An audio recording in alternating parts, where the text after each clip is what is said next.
Yes, friends, OGP, the One Giant Podcast Wild Card Weekend, my friends.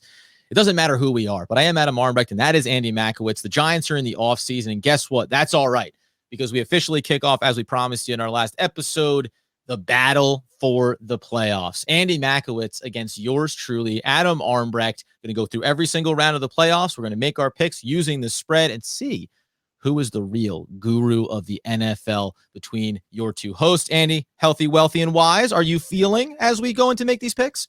I'm feeling pretty good. I'm excited about what's been going on in the Giants offseason with all the GM candidates being interviewed. Sure. We featured that on the last few episodes of the podcast and on Twitter. Now we turn our attention to non-offseason teams, the teams that actually are relevant and the ones that are still in the playoffs. And some of them are surprisingly still in the playoffs, like someone like the Las Vegas Raiders, for instance, which I think is pretty cool. That's right. Yeah, listen, man, it's we'll get to the Pittsburgh Steelers later on. Also a bit surprising. By the way, two NFC East teams that we'll be talking about here. Wonder if either one of us will sacrifice our convictions around the game in favor of just hating teams within our division. So we kick it off tomorrow, Saturday football. It will be, as you say, the Las Vegas Raiders coming off that, I'll say, somewhat surprising victory against the LA Chargers, obviously, to get themselves into the playoffs. They're going to Cincinnati against the Bengals. What is the line on this one, first and foremost, and what's your initial take? Yeah, so the line opened up at 6.5, is now moved down to Cincinnati giving 5.5 at home. And general consensus is it's almost 50-50 in terms of people betting Las Vegas versus people betting the Bengals. This is a tough one because a lot of people are saying Vegas is kind of the dark horse team. Cincinnati has, a quarterback that has never been in the playoffs, has no experience dealing with something like this. But the Raiders just feel like frauds. I mean, they lost to the Giants, Adam. Like you can't look at the Raiders and say like confidently, I believe in this team, but they've just found ways to win. With that said, I love Joe Burrow. I love Jamar Chase. I love what they're doing in Cincinnati. And this one is purely based on who I want to see another game of, and that's Cincinnati. So I'm gonna give the points, and I'm gonna say Cincinnati's gonna win by a touchdown.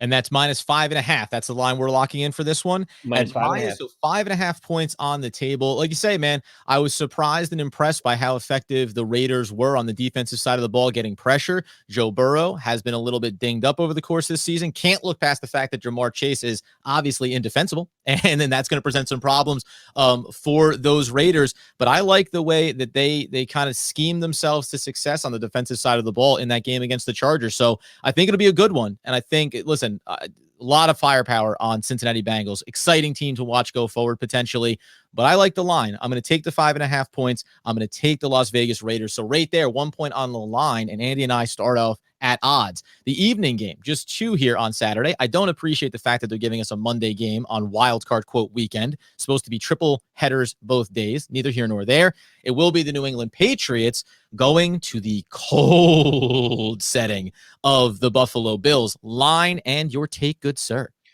Okay, so this is an interesting one because I'm down in Florida with my brother-in-law, and he is a die-hard Patriots fan. So we're already talking about where we're going to watch it. This is a side note that probably no one cares about other than you, maybe, Adam, but we're actually going to be going to Epcot, and we've got childcare coverage on Saturday. So we're going to be touring all the area. Yeah. I mean, touring the finest cuisines, the finest libations.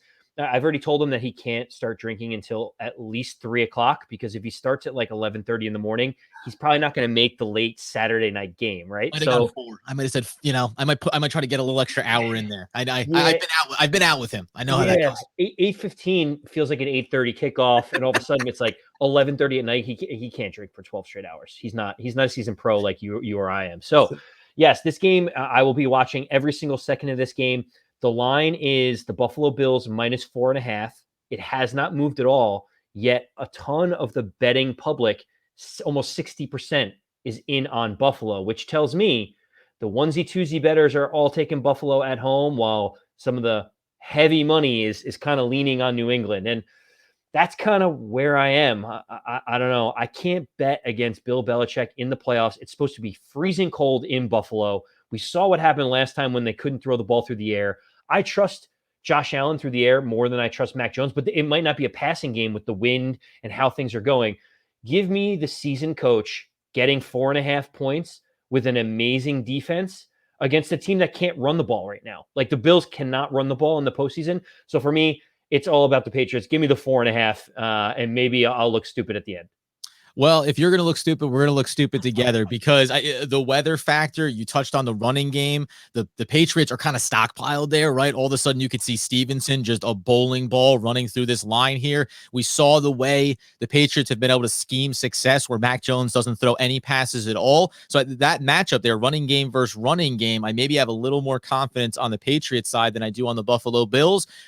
Listen, I think the biggest factor for me is the way the Bills season went. And by the way, this has absolutely no bearing on my thoughts around the assistant GM, around my thoughts around the offensive coordinator, or anyone that eventually may be running and a part of the New York Football Giants organization. But I just think the Bills were not as impressive this year as I thought they were going to be off of last season's performance, right? I thought everything was going to be this surge to the next level and taking that next big step. And you're right. Maybe it'll be egg on my face, but I just think the Patriots that's what's been impressive this year is the New England Patriots and the fact that they still found themselves right there fighting for the division. So I'm going to take the points as well. We'll see how this one shakes out. I think we are ripe to look a little foolhardy, but at least whatever happens, we'll be in the same boat. That wraps up Saturday, my friend. We turn our attention to Sunday, where we will get that triple header of games, obviously. It all starts off there with one of our division rivals, Philadelphia Eagles, taking a trip down to Tampa Bay. 1 o'clock kickoff there.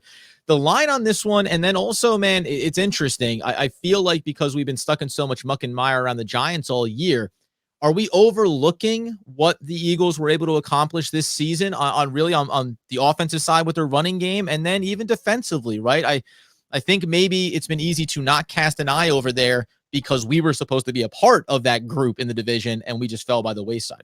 Yeah, I mean, the Eagles finished above 500 when we thought they were going to be the worst team in the league in the division, and that Yep. just ended up being ho hum the New York Football Giants. Uh, Oops. well, the line opened up surprisingly at 9.5 points. Tampa Bay being at home, obviously, almost double digits. It's already moved down to 8.5, but almost 60% of the betting public is betting Tampa Bay. So, what does that tell you again, Adam? I know this can sound very convoluted, but if the highest percentage of each transactional bet is going in on Tampa Bay, yet the line is moving towards Philadelphia, it means the people that are betting with a lot of money behind those bets are moving the line and betting Philadelphia. So the smart money says to bet Philadelphia, getting 8.5 points, thinking, that the Tampa Bay secondary is a little bit decimated right now. I am not. I'm going to be one of the foolish bettors, and I'm going to take Tampa Bay, and I'll tell you for two reasons. One, Tampa Bay is 7-1 at home. They play amazing at home, and they have Tom Brady, so that's pretty simple to be able to set. The second piece of it is the Eagles have an identity. Their identity is run the football. What do the Tampa Bay Buccaneers defense do really well? They stop the run, and so the way to beat Tampa Bay is to attack their depleted and injured and maligned secondary. I don't believe Jalen Hurts can do that. Now, Devonta Smith has come on. Jalen Reagor's looked a little bit better. They're starting to get a little bit more confident in the passing game. But again, if the run defense and Vita Vea and those big boys like Ndamukong Suh are stopping Jalen Hurts and Miles Sanders in that run game, I think it's going to be a long day for Jalen Hurts. I just don't think he could throw them to a victory. It's interesting, man. Like you say, we know that Jalen Hurts isn't the best pure passer. He has the legs. Can that help impact the way that Tampa Bay defends against the run and open up some opportunities? This feels kind of ripe for the idea of, what did Tampa Bay look down the stretch of the season, everything with Antonio Brown, and then first round of the playoffs, boom, let's go ahead and blow this team out of the water. This is a tricky one, man. 8.5 that's a big number, right? Like it doesn't take a lot to be down 2 scores the entire game and then get a late meaningless touchdown that ends up bringing it down to 7. And all of a sudden there you are. I'm torn between deciding that Tampa Bay will of course handle their business, but maybe be a little lackadaisical in it. And that keeps it closer versus saying it is an NFC East team. We can't put too much stock in anything, especially from a team that didn't even win the division. This is a hard one. I almost want to go against the grain for the sake of it. But I'm not going to do it. We'll see how these next couple of picks pan out here. I I just think that they handle business. This one in the wild card weekend, there's one other game that I think is ripe for a blowout. This one kind of feels ripe for a blowout. And barring the Eagles getting up early through some defensive play, it seems like this is the kind of game that is a bit of a sleepwalk for the Tampa Bay Buccaneers. So I'm going to take the Bucs. I'm going to lay the 8.5, and I feel like I'm probably going to regret it because this is an opportunity to get out ahead of you. It's basically just hold your nose and click on Tampa Bay, knowing that you're giving up a ton of points. But at the end, at the end of the day on that game, you got Tom Brady, and if you lose that bet, you're like, well, I bet on Tom Brady. I don't know what to tell you. Like, I've done stupider things than bet on Tom Brady in my career. So, and the one thing we're not going to do as we move into the second game on Sunday, 49ers visiting again another division opponent, division winner, Dallas Cowboys. I will not change my picks. We had this problem previously on the podcast where I was notorious for waffling through and swapping out. The conviction is there. The choices have been made. What's the line with San Francisco visiting Dallas, a team that again is probably, for maybe the pluckiness of Philadelphia, Dallas is supposed to be this offensive juggernaut. They have a lot of playmakers. Really, both sides of this ball has a lot of high-profile names, which I think makes it for maybe the most exciting matchup or most intriguing game over this wildcard weekend. This is the game I'm most interested to watch. Adam, the line opened to Dallas as 3-point favorites against San Francisco. It has not moved. Exactly 50% of the bets are going in on Dallas. 50% of the bets are going in on San Francisco. So they're basically saying this is a field goal game because Dallas is at home. If it was the other way, it'd be a field goal game for San Francisco. They look at these teams as very evenly matched. I'm going to be very simple here, and I'm going to be brutally honest because we're a Giants podcast. I don't want the Cowboys to win. I don't like the Cowboys. I want to root for San Francisco. I don't want to root for Dallas. And so for me, the simple answer is give me the 3 points and let me sit on my couch with a beer in my hand and cheer every time Deebo Samuel catches a ball and does something otherworldly, because he might be the most exciting player with the ball in his hands in all of football right now. And so, man, I just want to see a San Francisco victory and Dallas to be like, look around and be like, what happened? We don't even know what happened, right? Okay. I just said I want to get a little bit of, I want a little bit of chalk in this thing. I want to feel like we're worried about it, one another. What's the other guy doing? So far, we're only at odds on one game. Now, this is your choice because I was going to go with the 49ers in this one for your exact reasons. I want to see Dallas lose. I want to see them fall on their face. I'm not concerned about Kellen Moore becoming the next head coach there, so it doesn't matter if they succeed, so that then he'd be available because you can't get rid of McCarthy if they get a deep playoff run. If I waffle and take Philadelphia in the points in the previous pick, then I'll go with the 49ers, and you and I can just be rooting for Dallas's demise. Would you prefer that? No. Or do you want me to create the rivalry here in this game? Because we need to be butting heads here. We can't just be on the same page, can we? Well, listen, we've got one different. We've got 2 more games coming up. I want whatever you pick to have conviction, because I don't want you to turn around after you lose and look at me and say, well, I just wanted to make it interesting. No, you don't get to do that, because okay, you know what? I want Dallas to lose. I hate Dallas. They're a problem for me. There's guys on that team that we know could have been draft picks of the New York Football Giants. And in the same way that I said the Bills losing won't reflect on how I feel about anyone coming in, the 49ers winning will absolutely reflect on Adam Peters and on the coordinators for that team. I love the way the 49ers have played. I love that they are the kind of team that has all the boxes checked. It's just about health for them. The very big, I think the X factor here, obviously, is at the quarterback position, right? Dak Prescott, Jimmy Garoppolo. Jimmy G is capable of doing some really terrible things, and then also not letting that phase him and going out and completing comebacks and doing what's necessary. They have a lot of weapons. They have a lot of options in the backfield for this team too. Can Dak Prescott? It's so funny. The question still remains: is he an elite talent? Coming off this injury, some up and down performances, some struggles. They still won the division. They're still in the playoffs. I want Jerry to be embarrassed at home. Give me the 3. Give me the 49ers. And Andy and I will just be rooting like crazy for this to happen for us. Okay. That takes us to the third and final game on Sunday. This one's the other bloodbath potentially on tap. It's obviously going to be the Pittsburgh Steelers going to Kansas City. Hit me with the line on this one. Coming in, Ben Roethlisberger tells everybody, we got no chance. What's the difference? We're probably 20-point dogs. It was just a hair under 10, I believe, on the opening line. Where is it, and where is your instinct? It's at 13 points right now. So Kansas my God, that went up. That's gone up then, right? Well, it opened around 12.5. It's moved up just a little bit to 13. This is a tough one because you hear Ben Roethlisberger say that, you know exactly why he's doing it. He's trying to downplay it. We're we're David, they're Goliath. We have no chance. Ho hum, and then all of a sudden they surprise everyone and he looks even better than he did. It's a lot like what you do on this podcast, where it's like, oh, if you lose, he's like, I told you so. And then if he win, he's like, see how great we are and see how much we overcame adversity wise. Like, it, that's what it feels like, Adam. Well, yeah. Well, guess what, buddy? All the way down the line today. I'm committed. That's it. Last time we'll get to hear that sweet baby's voice heading out the door. Okay, so this one is tough because I have, after hearing that, I'm like, oh, sneaky Ben, and like maybe TJ Watt could get some pressure. They may, Chase Claypool, like Juju Smith-Schuster might even be back. There's like all these different things. I'm like, oh man, 13 points in the playoffs is a lot of points for a Super Bowl winning quarterback. And then I see that 60% of the betting public is taking the Steelers, and I'm like, 60% is taking the Steelers, but the line isn't moving. Now, you just want to be a black sheep, don't you? I listen, it's important to know how Vegas feels. There's a reason why they have massive buildings with huge fountains in front of them. Sure. And it's not, it's because you and I are throwing the sucker bets. I want to take Pittsburgh so badly. I think this is where you and I are going to differ. I'm going to take Kansas City, giving 13 points, because I just haven't seen the Steelers be able to manufacture points. And so either, the most likely outcome to me, the outcome's razor, is that Patrick Mahomes looks like Patrick Mahomes. The Steelers offense gets behind game script, and it ends up being a 34-17 game. But man, that is a lot of points, and I don't feel good about it.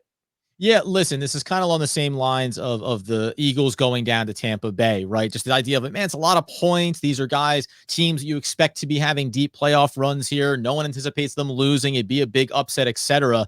And yet it's not the 9.5 or whatever they had there for Philly. This is 13 points. And I actually, again, I think my curiosity will be how this game starts. Because if Kansas City jumps out and establishes that they have the lead in this one and they're up 10-0 and it's midway through the second quarter, now Andy Reid and the Kansas City Chiefs are not a team to rein it in at that point, right? They're not a team that thinks, well, we've got control of this one, let's ride it out. I think they'll still look for the big plays, and sometimes even when they're not trying to have big plays, it ends up being explosive and scoring. So I think they could pour it on, but I depends on how quickly they get out, because once you know this game's in the books, it's in the books. I'll be keeping an eye on Najee Harris. Obviously, he's an incredibly talented rookie.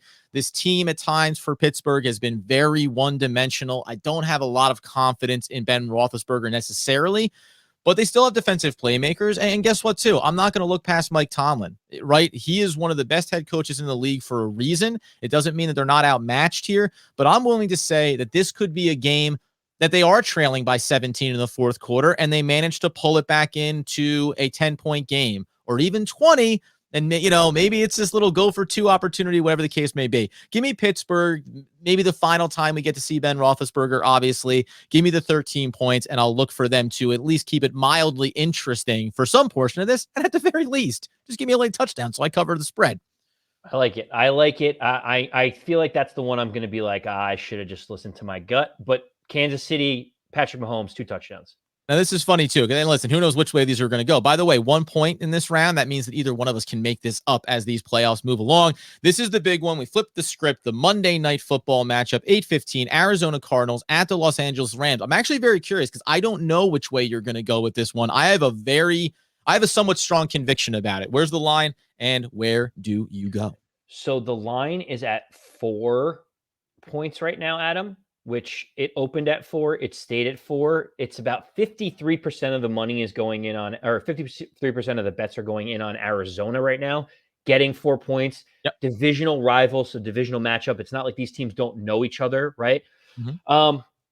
I feel that this is one of those where everyone is going to pick the Cardinals. Everyone wants to pick the Cardinals. They're like, oh, getting 4 points, Kyler Murray, they could win this game. Like, the Rams look a little shaky. Is Stafford ready for a big jump? I'm loving the Rams in this game. I think the Rams are going to demolish the Arizona Cardinals. Like, I don't even see it being that close of a game. What you look at the track record of the Arizona Cardinals last 2 seasons, they're like undefeated in the first Septembers and Octobers. By the time you start getting to cold weather, November, December, January games, they start faltering. The Arizona Cardinals have lost 4 of their last 5 games, and one of those games just so happened to be against these Rams, who would have covered the spread by winning by a touchdown. So give me the Los Angeles Rams. Give me them by double digits in this game. I think this is one where the Rams stake their claim as like, we are in this, and the slow decline of Arizona continues with no DeAndre Hopkins. Very interesting. Yeah, the no Hopkins piece is obviously massive. There's some players in here. We just talked about Pittsburgh. Connors obviously has been really impressive with Arizona. Listen, man, I don't. This could be an egg on my face kind of scenario. I think that the Rams have done everything this season, including making trades and bringing in Von Miller and getting Odell Beckham. Right, building this thing up because it's about we moved off of Jared Goff. It was about this missing piece, and yet in some of the bigger matchups against the better teams, Matthew Stafford has not looked fantastic. There's been people that say, fans of the Detroit Lions say, the biggest problem you could look at with Matthew Stafford over his time with our franchise, in the big games, he could struggle, for stretches. I just listen, man, you could be right. It is in LA, which means it's not cold weather for Arizona. I think that if Kyler Murray is going to stake his claim here as being one of those upper echelons guys, this is the opportunity, man. Come out and punch a team like the Rams, who have done everything in their power from the offseason and throughout this year to become a juggernaut in these playoffs, and yet they don't come in regarded that way. Maybe they turn it on, but I'll take the points in the Cardinals because I honestly think that this could be an outright win for the Arizona Cardinals on the road, and what would be obviously an incredible disappointment for the Rams, and one of those things where they look back if they get knocked out here and go, we sure went pot committed on something that could get really ugly for us very quickly from a cap standpoint, a personnel standpoint, everything else. So this is the one where I feel as convicted on this one as I did on any of these games, maybe, and that's probably why it won't work out. Well, and this is what's funny is because we both have the most conviction on this game, and we have complete opposite picks, which goes to show like how well in tuned we are with the NFL. One of us is going to just be like disastrously wrong. But Adam, at the end of the day, wanted to tell you is keeping the integrity of these picks was the most important thing, because we have 3 picks that we agree on, and we have 3 picks that we don't agree on. So, either way, we're going to have a couple of different points moving in the right direction. And actually, one of us is going to be ahead, no matter what. As long as there's no ties or pushes in some of these stupid spreads. So I'm excited. How do you feel about the picks overall? My concern is that I made a bit of it. I think that it's the big spread ones. It's Tampa Bay, Philly, and it's Pittsburgh, Kansas City. I wish there was a world where maybe I would flip-flop them. Who knows? Maybe it works out. But I think like big numbers like that are hard, right? It's hard to manage those things because blowout games can sometimes mean late meaningless scores outside of for betting purposes, right? So those are the ones I'm shaky on. Everything else I feel pretty good about. And the one that I want the most to happen, and we probably both allowed ourselves to be skewed the worst on, is the 49ers game. If nothing else, I'll go over on the entire weekend as long as I get that one. Give me that 1 point. I want the 1 point where the 49ers win the game. We both picked San Francisco. We both picked Tampa Bay. We want the Eagles and the Cowboys to go away so that we don't have to hear our division rivals chirp at us anymore this offseason. That's where we got swayed. We will be back in, of course, on Monday. We'll update all the GM stuff. So we'll even get in here a little bit ahead of that final wildcard weekend game. We'll break it all down, man. It's going to be a fun weekend. Enjoy the football. This is non-consequential football for Giants fans. You just get to enjoy it without having that pit in your stomach if Big Blue can make something happen right over the weekend. Follow us on social media. Follow us on YouTube. And as Andy Makowitz will always want, need, and demand, you the people know. As always, let's go Big Blue.